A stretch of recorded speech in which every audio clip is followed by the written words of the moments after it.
시청자 여러분 안녕하십니까? 뉴스 특집 사회를 맡은 송진순입니다. 추석 연휴 마지막 날 잘 보내고 계신가요?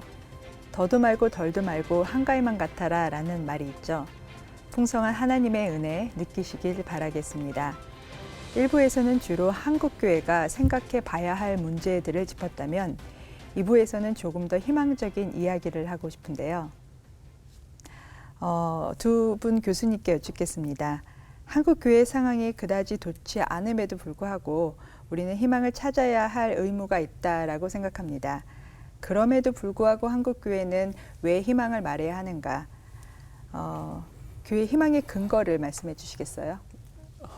일단 어느 사회가 됐든지 간에 종교가 희망을 얘기하지 못하면 그 사회에 있을 필요가 없죠.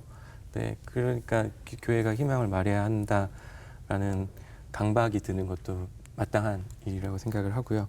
근데 지금 교회가 위기다라고 얘기하면서 나오는 게 뭐 교인 수가 몇 프로 줄었다 이런 얘기가 굉장히 많이 나오는데 제가 어느 날 근래 부동산 뉴스를 보다가 저거 교회가 하는 얘긴데라는 생각이 들었던 거예요. 그러니까 집이 4억 하던 게 10억이 됐다가 요즘 집값이 떨어져서 9억 5천이 됐는데 나라가 망하게 생긴 거죠. 네. 근데 지금 한국교회가 들어온 지 한 140년이 정도가 됐는데 이 정도 규모다. 예. 전 국민의 몇 퍼센트, 뭐 10몇 퍼센트, 15%, 20%를 얘기할 정도다. 그러면 사실은 여전히 굉장히 강력한 종교고 한 국가를 뒤흔들 수 있을 만한 세력인 거죠. 그렇죠. 네. 그러니까 지금 사람들이 교회를 떠난다 이런 얘기를 하기 전에 우리가 너무 이 문제에 대해서 계량적이고 수치적으로 문제의식을 느끼는 게 아닐까라는 생각을 좀 해봐요. 그래서 제가 희망의 근거를 사실은 사람이라고 얘기하고 싶은데 교인들이요. 그러니까 자꾸 언제부턴가 교회가 이제 60만 명이 모이는 교회야. 우리 교회는 10만 명 모여. 이런 식으로 얘기를 하게 되면서 교인분들이 한 분 한 분으로 주목받기보다는 큰 목장 안에 있는 가축이나 아니면 SK나 KT 핸드폰 사용하는 고객처럼 여겨진다라는 게 그래서 잘 우리가 희망이 안 보이는 것 같아요. 사실은 지금 이 어마어마하게 많은 이 기독교인 분들이 한 분 한 분이 다 주체적인 개인이고 그렇죠. 동시에 창조적인 사람이다라고 생각하면 사실 우리는 내년에 나라를 세울 수도 있는 겁니다. 네. 그러니까 너무 공포에 휩싸일 필요는 없는 거죠.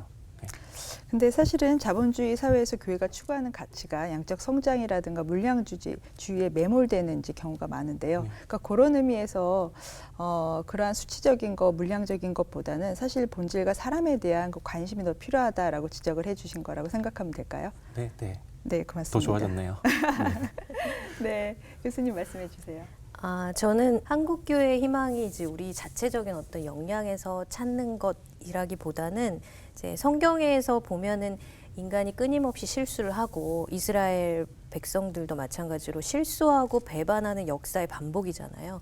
그렇지만 하나님께서 나는 내가 너희와 맺은 이 언약을 깨뜨리지 않겠다. 내가 끝까지 너희들을 구원하겠다라는 하나님의 그 약속의 근거에서 이스라엘 백성들이 계속 유지가 되었고요. 결국에 이 언약에 의해서 예수님께서도 성육신 하셨고 이 세상에 오셨고 그 언약 위에 교회가 세워졌다고 이제 나타나 있습니다. 그래서 그러한 것들을 신학적인 성찰을 해보자면 저희가 지금 경험하고 있는 한국교회의 다양한 문제점들은 결코 새로운 문제점이 아닙니다. 그래서 교회사를 살펴보면 이와 비슷한 형태만 다르지만 근본적으로 비슷한 원인의 문제들이 끊임없이 반복적으로 나타나 왔습니다. 하지만 이럴 때마다 이제 교회라는 것이 그 주체와 주인이 인간이 아니라 하나님이시기 때문에 그 삼위일체 하나님의 거룩하신 그 역사에 의해서 개혁과 갱신의 물결이 끊임없이 지속이 됐고 그로 인해서 지금까지 교회가 존속돼 왔다고 이제 확인을 할 수가 있거든요. 그래서 저희가 현재 교회의 문제점을 성찰하는 이러한 지금과 같은 과정을 통해서 교회를 향하신 하나님의 뜻이 과연 무엇인가를 신학적으로 우리가 깊이 있게 성찰해보고 이를 성찰에서만 끝나는 것이 아니라 적극적으로 실천하는 과정까지 이어진다면 아마도 지금이 한국교회 회복과 갱신의 기회가 될 수 있을 거라고 생각하고 있습니다. 네, 좀 더 본질적인 측면에서 하나님과 또 그리스도인들 간의 계약부터 짚어주셨는데요. 고맙습니다. 사실 이렇게 말씀해 주신 희망의 근거들을 소중히 다뤄야겠다는 생각이 더 드는데요.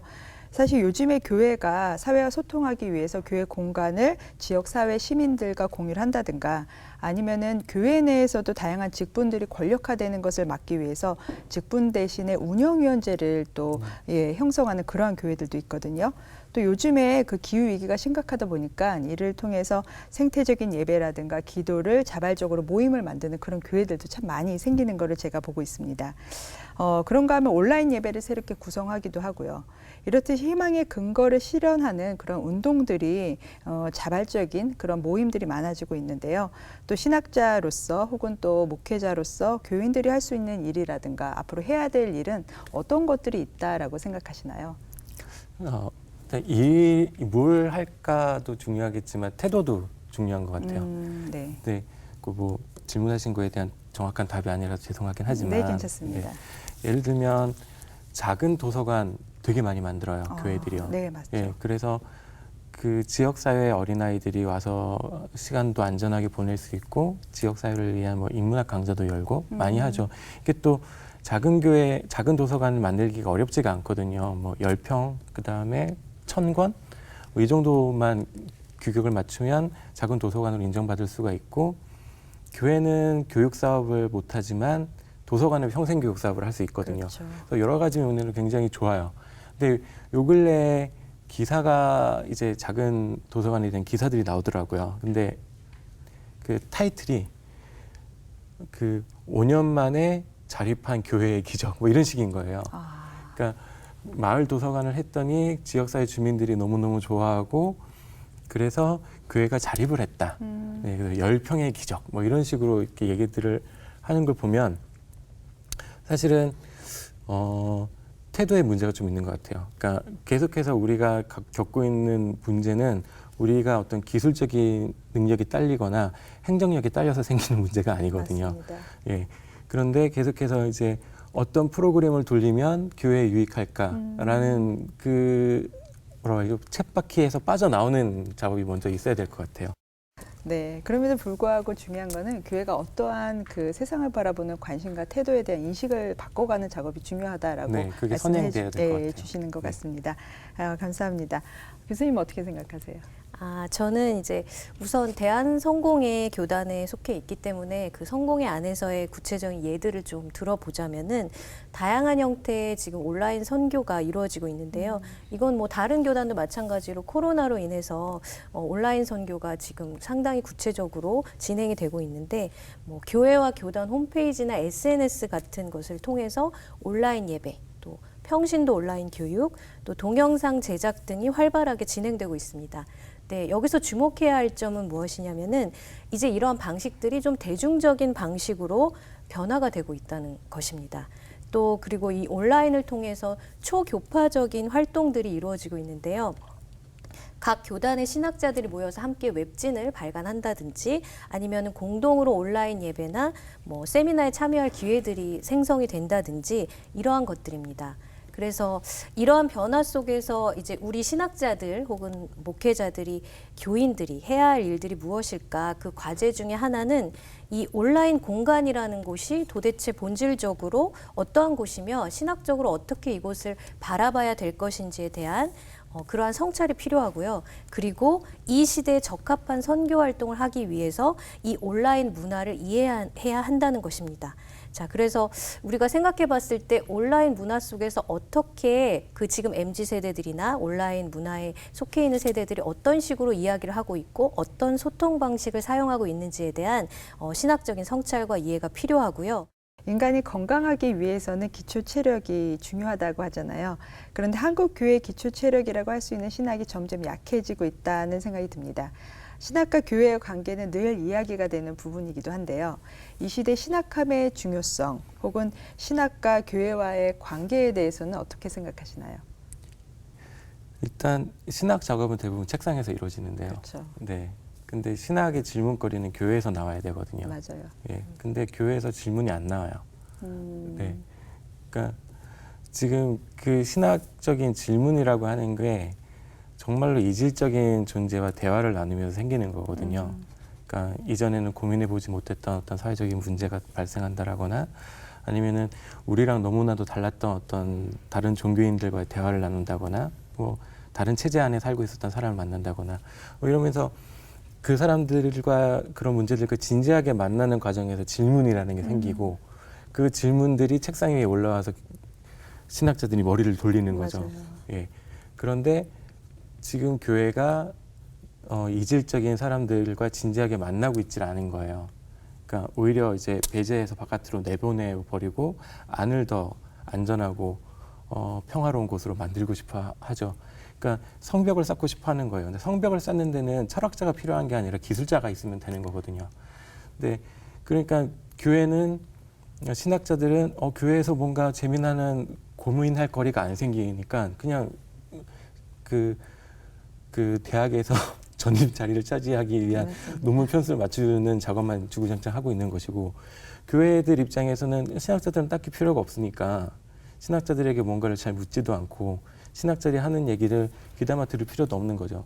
오히려 정치나 행정이나 다른 여러 가지 IT 기술을 갖고 있는 분들이 교회에서 또 우대받는 이런 상황이라고 생각해요. 그래서 이게 사실은 어떻게 다시 예전처럼 돌아갈 수 있느냐라고 생각하는 것도 좀 무리인 것 같고요. 더 이상 우리가 예전으로 돌아갈 수 없고 새롭게 교회와 신학의 판을 짜야 될 것 같아요. 김 교수님 어떻게 생각하세요? 저는 이제 교회하고 신학과의 괴리가 한국 교회의 다양하고 심각한 문제와 위기를 초래하고 있다고 생각하고 있고요. 가장 중요한 것은 여전히 신학이라는 게 목회자나 혹은 특수한 소명을 가진 일부만이 배워야 하는 학문으로 이렇게 인식되고 있다는 것입니다.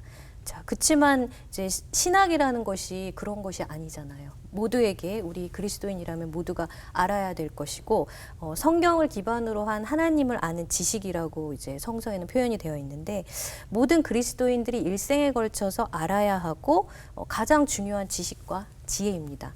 자, 그렇다면은 이러한 것들이 평신도에게 도달되지 않는 것은 지금 현실의 교회에서의 심각한 문제라고 볼 수 있고요. 이러한 신학이 평신도에게 전달되지 않기 때문에 평신도들이 기독교적인 어떤 세계관이라든지 가치관이라든지 혹은 이 세상에서 일어나는 일들을 하나님의 시선으로 바라본다라는 것들 그리고 올바르고 균형된 시각을 갖는 그러한 것들이 어려운 상황에 놓여 있습니다. 자, 저는 이러한 문제를 해결하기 위해서 제 생각에 가장 중요한 것은 평신도의 신학교육을 확대시키는 것입니다. 신학 대학에서뿐만 아니라 지역 교회와 교단 차원의 평신도 교육이 이루어져야 된다고 생각하고 있고요. 자, 그 이유는 이제 평신도는 그리고 이러한 평신도 교육 과정이 온라인으로까지 확장이 된다면 더 좋을 것 같다는 생각이 드는데 그 이유는 평신도는 시간이 없어요. 예, 자율적으로 시간을 사용할 수 없고 저도 평신도지만 이제 평신도는 직업이 있고 일상에서 해야 될 의무들이 있기 때문에 전문 사역자와는 달리 시간을 유연하게 사용할 수가 없기 때문에 온라인 평신도 교육 같은 과정들과 프로그램들이 확산이 된다면 평신도 신학이 좀 더 발전이 될 수 있다고 생각하고요. 그런 의미에서 마지막으로 한국 교회에서 우리가 꼭 한마디 하고 싶다면 어떤 말씀이 있는지 나눠주시면 감사하겠습니다. 제가 한국 교회를 보면 좀 마음이 짠해요. 그러니까 왜 짠하냐 하면 비판 엄청 많이 받거든요. 맞아요. 예, 그리고 모두가 몰아세워요. 근데 아무도 얘가 변화될 거라고 믿어주진 않아요. 그러니까 우리가 살다 보면 개과천선하는 사람들이 있단 말이에요. 진짜 막 나만의 길을 가던 사람이 어느 날 상냥한 사람으로 돌아오기도 하죠. 그쵸. 예. 근데 그런 일들이 발생할 때는 그 주변에서 누군가가 변화될 수 있다라고 끊임없이 믿어주고 지지해주는 사람들이 있을 때 그런 변화가 일어나요. 근데 한국 교회는 비판하는 사람은 엄청 많은데 믿어주는 사람은 아무도 없는 거죠. 네, 그래서 되게 좀 짠해요. 그래서 저는 그렇게 한국 교회에 대해서 제가 한마디 하고 싶다 그러면 저는 한국 교회를 나부터 믿어보겠다. 우리가 정말로 좋은 교회를 만들 수 있을 거다. 라는 말을 하고 싶네요. 네. 감사합니다. 저도 교회를 같이 한번 뜨거운 가슴으로 믿어보도록 하겠습니다. 교수님 어떻게 생각하세요? 네, 저는 이제 마지막으로 드리고 싶은 말씀은 현재 우리가 처한 이러한 문제점들을 우리가 회피하지 말고 거기에 직면을 해서 신학적인 성찰 계속 해야 된다고 생각하고요. 또 그것을 극복할 수 있는 방안들을 끊임없이 연구해야 된다고 생각합니다. 그래서 이를 통해서 우리도 교회사에서 여러 번 일어났던 그런 회개와 각성의 움직임들이 좀 일어났으면 좋겠어요. 그래서 한국교회가 지금까지 잃어버렸던 신뢰를 회복하고 세상에서 빛과 소금의 역할을 제대로 감당할 수 있게 되기를 간절히 바라고요. 분명히 사도행전 읽어보면 이 백성들의 칭송을 받았다고 나와 있거든요. 그들이 그걸 본다면 지금 우리 교회가 나아갈 방향들을 제시해주고 있는 것 같아요. 그래서 우리가 예수님의 가르침, 그 가르침에 충실해서 그 복음에 충실한 삶을 살아간다면은 그리고 그 삶을 교회뿐만 아니라 일상에서 놓치지 않고 그곳에서 실천하며 살아갈 때 아마 우리의 삶을 통해서 사람들은 예수 그리스도를 볼 수 있지 않을까 그렇게 생각이 들고요. 또 하나 드리고 싶은 말씀은 지금 한국 교회가 많이 분열되어 있고 서로 다투고 우리끼리 내부 분열이 너무 심각한 상황에 이르러 있거든요. 그래서 우리가 본질적으로 한 가족이다. 우리는 그리스도 안에서 한 몸을 이루고 있는 공동체다라는 것을 우리가 기억했으면 좋겠습니다. 그래서 우리가 지난 상처들을 서로 사랑으로 용서하고 그리고 서로 덮어주고 그래서 예수님께서 돌아가시기 전에 정말 피땀을 흘려 기도하신 내용이 우리가 하나됨으로 성부 성자가 하나인 것처럼 저희가 하나 되길 원한다라고 예수님께서 기도를 하셨거든요. 그 기도가 이루어져서 우리가 정말 한 몸으로 하나가 된 교회가 돼서 세상의 복음의 메시지도 전파하고 한 몸 공동체로서 정말 그리스도의 사랑을 사회 속에서 실천하는 그런 한국교회가 되기를 소망하고 있습니다. 네, 감사합니다. 한국교회가 문제가 많고 그리고 많은 비판점 앞에 놓여있다 할지라도 저희가 교회를 뜨겁게 사랑하고 마주할 수 있는 용기가 더욱더 필요할 것 같습니다. 저희는 2번에 걸쳐 한국교회를 주제로 이야기를 나눴습니다. 한국교회 상황이 어렵고 힘들어도 교회 구성원이라면 누구나 교회를 살려야 하는 의무 또는 책임감이 있다고 생각하는데요. 그런 의미에서 이번 자담을 마련했습니다. 젊은 신학자들이 모여 나누는 이야기가 한국교회의 밑거름이 됐으면 좋겠습니다. 젊은 신학자들 역시 우리 교회를 위해서 노력하겠습니다. 다시 일상으로 돌아가야 하는 시간입니다. 주일 하루의 크리스찬이 아니라 사회에서 빛과 소금의 역할을 감당하는 크리스찬이 되기를 기도해 봅니다. 지금까지 시청해 주신 여러분 감사합니다.